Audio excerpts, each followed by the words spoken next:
Halo semuanya, Sawadee-krap, kembali kita update terkait dengan sidang hari ini, kasus Brigadir Joshua. Dalam keterangan Ahmad Syahrul Ramadan, supir dari ambulans yang memang tiba di lokasi TKP itu sekitar setengah 8 malam, ada beberapa hal yang sangat menarik dan memberikan ada kayak puzzle-puzzle dari teka-teki yang sudah mulai tersusun rapi. Ini akan aku silangkan dengan keterangan dari Kodir yang merupakan ART di lokasi kejadian di rumah Duren 3 tersebut. Terus juga ada berbagai macam keterangan di sini. Pertama, diketahui bahwa hari Jumat tanggal 8 Juli 2022 sekitar jam 7 malam, Ahmad Syahrul Ramadan ini mendapatkan telepon dari kantornya untuk mendapatkan order untuk menjemput jenazah tersebut. Nah, 19.08 dia mendapatkan location share dari kantornya, dan 19.13 dia ini mendapatkan WhatsApp dari nomor yang tidak dia ketahui. Dugaan sangat kuat ini adalah orang yang memang sudah berada di lokasi tersebut, yang dugaannya adalah orang-orang ataupun juga petugas yang diminta oleh Verdi Sambo.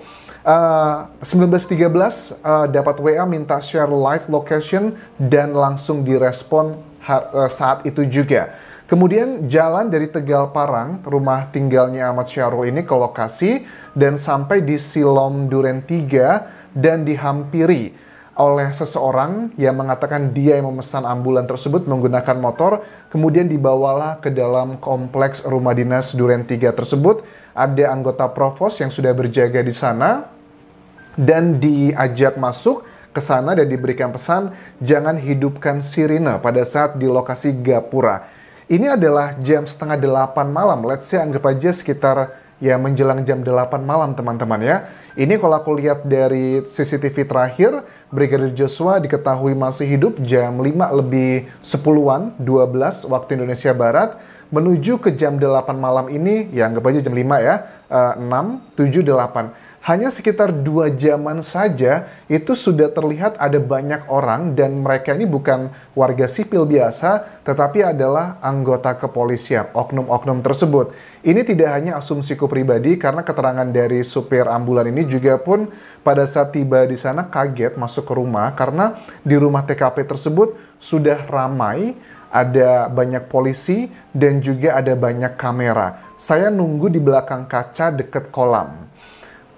Dia memarkirkan mobilnya itu di TKP, di garasi mobilnya, tapi ada 2 mobil di sana di garasi tersebut yang membuat dia nggak bisa menurunkan kayak tempat tidur tandunya. Makanya dia menggunakan tempat tidur yang buat menggeret pasien ya, ataupun juga jenazah, dia mengeluarkan tandunya karena keterbatasan space di sana.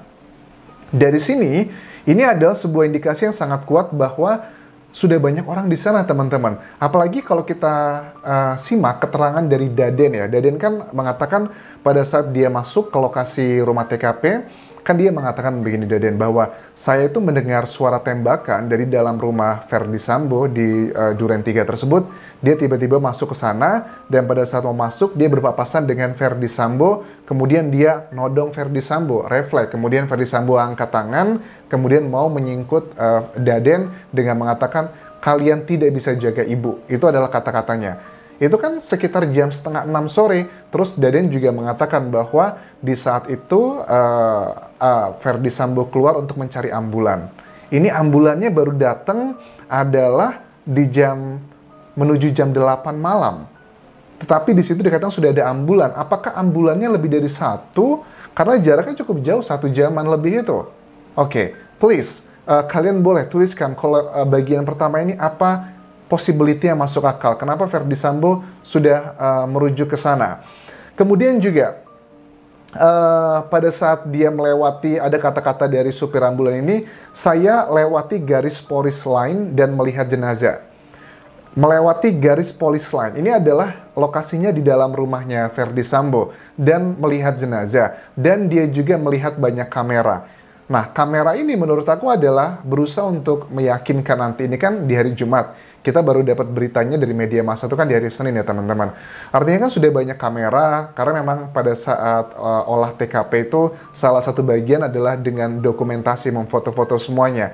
Agar terkesannya tidak ada pelanggaran SOP, makanya kameranya sudah disiapkan. Di foto ada garis polis line dan sebagainya. Karena di awal-awal kan kita juga sudah melihat ada keterangan juga yang mengatakan sudah ada polis line dan sebagainya. Tetapi itu di dalam rumah. Setahu aku, yang namanya polis line itu ada aturannya. Aturannya itu kalau nggak salah berapa puluh meter dari lokasi TKP itu sudah ada polis line. Tetapi dari keterangan dari Ketua RT yang juga Purnawirawan Jenderal juga di sana, yang mengatakan saya tidak melihat polis line di rumah TKP tersebut, baru dilihatnya ya setelah ini terbongkar ke media massa, ya beberapa minggu setelahnya, apa semingguan setelahnya. Tetapi tidak ada di hari kejadian tersebut. Bahkan tidak mendengar suara sirine ambulan, terus juga tidak mendengar juga suara tembakan, karena begitu senyapnya, begitu mulusnya peristiwa pembunuhan berencana ini.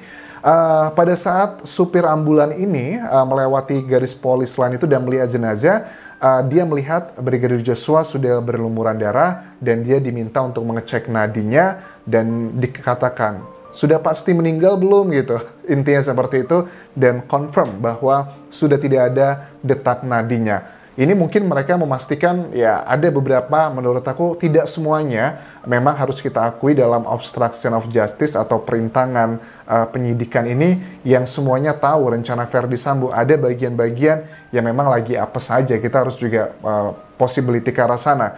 Tetapi mungkin ada sebagian yang mereka sudah paham apa yang telah terjadi ke Brigadir Joshua, ada peranan dari kebohongan-kebohongan Verdi Sambo. Apakah orang yang bertanya sudah masih adakah nadinya atau tidak untuk memastikan biar tidak bersuara seperti itu.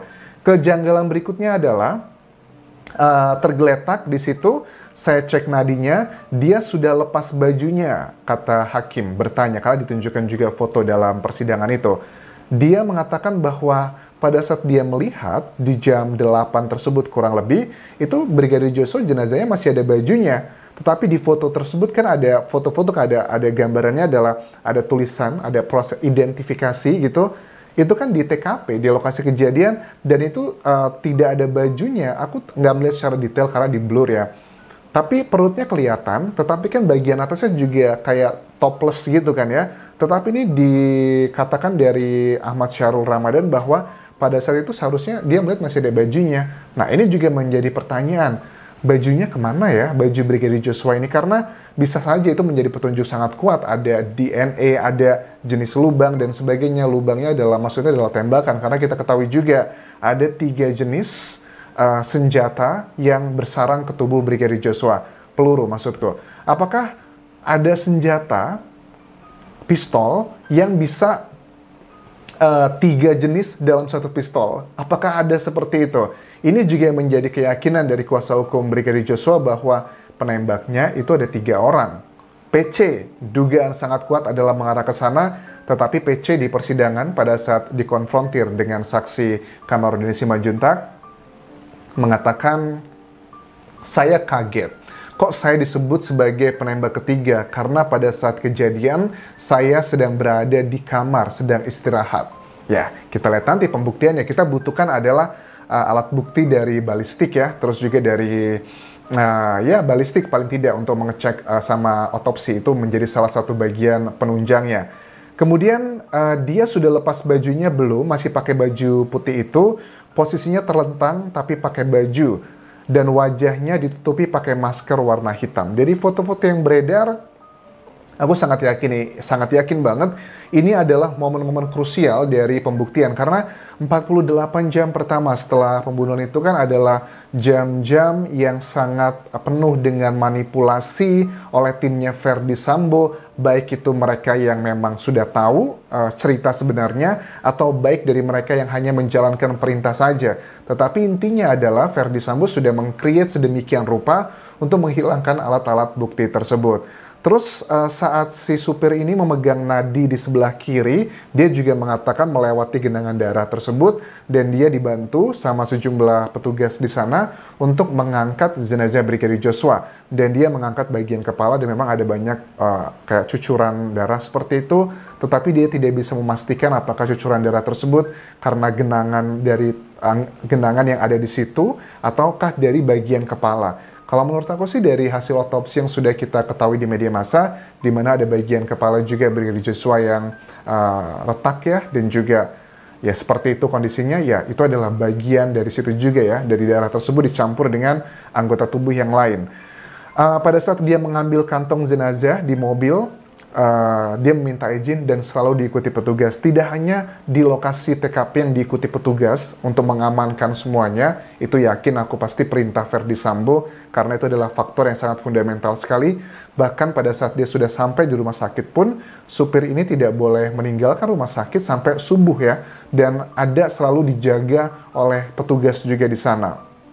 Nah, ini adalah bagian-bagian teman-teman yang menurut aku sudah sangat penting sekali, krusial, karena ini adalah saksi-saksi peristiwa, dan dari sini kita bisa melihat bahwa supir ambulan ini pure, menurut aku dia menyampaikan apa yang dia lihat, karena dari bahasa tubuhnya, mimik wajahnya, dia juga tidak ada keuntungan seperti dalam kasus ini. Aku yakin sekali apa yang dikatakan dari saksi peristiwa Ahmad Syarul Ramadan ini adalah nyata, dan kita ketahui juga bahwa ada ART dari Verdi Sambo di TKP tersebut, yakni adalah Qodir, yang apakah Qodir ini adalah termasuk adalah bagian dari pelaku juga, karena ya mungkin akan ada pro dan kontra, harus ada pembuktian juga, karena kita lihat dari surat dakwaan sih tidak ada Qodir itu di dalam peristiwa ini, dia hanya kesannya di luar, tetapi dengan fakta tugas dia adalah menjaga rumah TKP tersebut. Dia hanya satu orang saja, tidak ada bibi di sana, dia hanya seorang sendiri. Tetapi sekarang dikatakan Qodir sudah ada tambahan lagi, ada bibi yang menjaga di sana. Tapi dalam peristiwa itu tugas dia adalah menjaga rumah tersebut. Apakah Qodir ini sama sekali tidak melihat? Karena bagi aku pembunuhan berencana itu kan ada banyak peranannya ya, ada 4 paling tidak. Orang yang membantu, orang yang mengetahui pelakunya atau eksekutor, dan juga si dalangnya. Apakah Qodir ini termasuk juga bagian orang yang membantu mungkin, atau orang yang mengetahuinya? Ini juga perlu pembuktian lagi nanti, karena mudah-mudahan ya si saksi-saksi Qodir, terus juga Susi, menurut aku itu sangat fundamental sekali untuk bagian di peristiwa tersebut. Kayaknya sih mereka masih tetap tinggal di rumah dari Verdi Sambo dan juga Putri Chandrawati. Apakah LPSK juga akan memperlakukan saksi tersebut, melindunginya seperti Barada Eliezer?